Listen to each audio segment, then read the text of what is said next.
ओम शांति।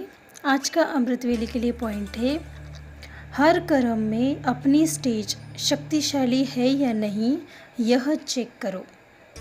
हर कर्म में अपनी स्टेज शक्तिशाली है या नहीं यह चेक करो।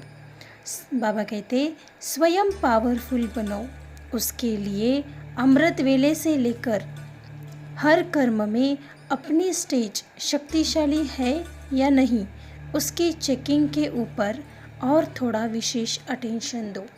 बाबा ने कहा कि स्वयं को पावरफुल बनाना है, उसके लिए क्या करना होगा कि हमें अमृत वेले से लेकर हर कर्म को अपने शक्तिशाली स्टेज में है या नहीं इसको चेक करना होगा और इसके ऊपर अटेंशन देना होगा। फिर बाबा कहते दूसरों की सेवा में या सेवा के प्लान्स में बिजी होने से अपनी स्थिति में कहाँ कहाँ हल्कापन आ जाता है, इसीलिए यह वातावरण शक्तिशाली नहीं होता।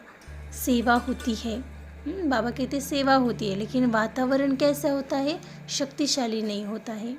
लेकिन वातावरण शक्तिशाली नहीं होता है, इसके लिए अपने ऊपर विशेष अटेंशन रखना पड़े।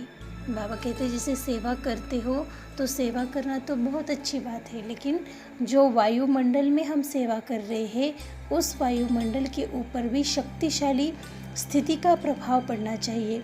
फिर बाबा कहते इसके लिए क्या करना होगा, तो हमारे ऊपर स्वयं के ऊपर विशेष हमें अटेंशन रखना होगा कर्म और योग का, क्योंकि जैसे जैसे कर्म करेंगे वैसे वैसे हमारे अंदर की स्थिति बहुत लाइट होनी चाहिए, योग युक्त होनी चाहिए। तो बाबा कहते कर्म कॉन्शियस नहीं, लेकिन योग युक्त वातावरण में रहकर सेवा करो। कर्म के साथ शक्तिशाली स्टेज, इस बैलेंस की थोड़ी कमी है। सिर्फ सेवा में बिजी होने के कारण स्व की स्थिति शक्तिशाली नहीं रहती। जितना समय सेवा में देते हो, जितना तन मन धन सेवा में लगाते हो, उसी प्रमाण 1 का लाख गुना जो मिलना चाहिए वह नहीं मिलता।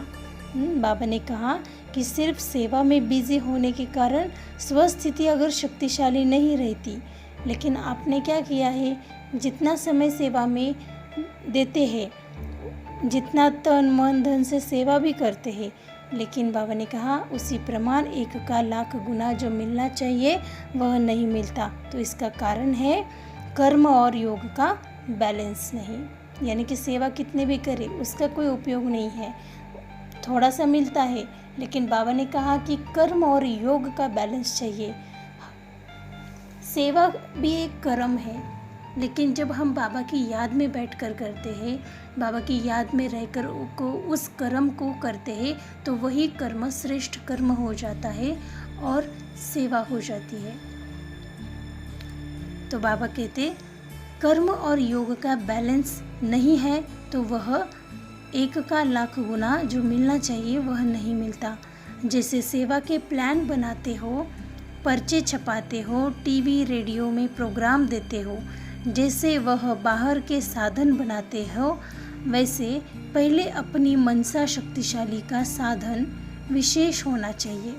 बाबा ने कहा जैसे आप बाहर सेवा के प्लान देते हो, पर्चे छपाते हो, टीवी प्रोग्राम करते हो, रेडियो में प्रोग्राम करते हो, लेकिन बाबा ने कहा जैसे वह बाहर के साधन बनाते हो, वैसे ही अपनी मनसा को शक्तिशाली का साधन विशेष होना ज़रूरी है।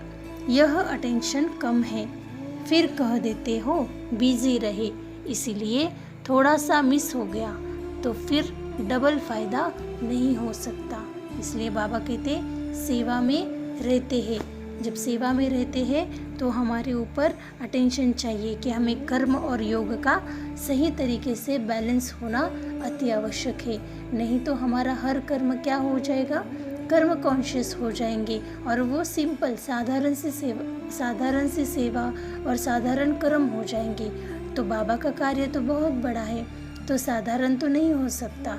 इसलिए बाबा ने कहा कि श्रेष्ठ कर्म करो, योग का बैलेंस रखो, कर्म और योग का बैलेंस रखो, अपने ऊपर अटेंशन दो। अच्छा, ओम शांति।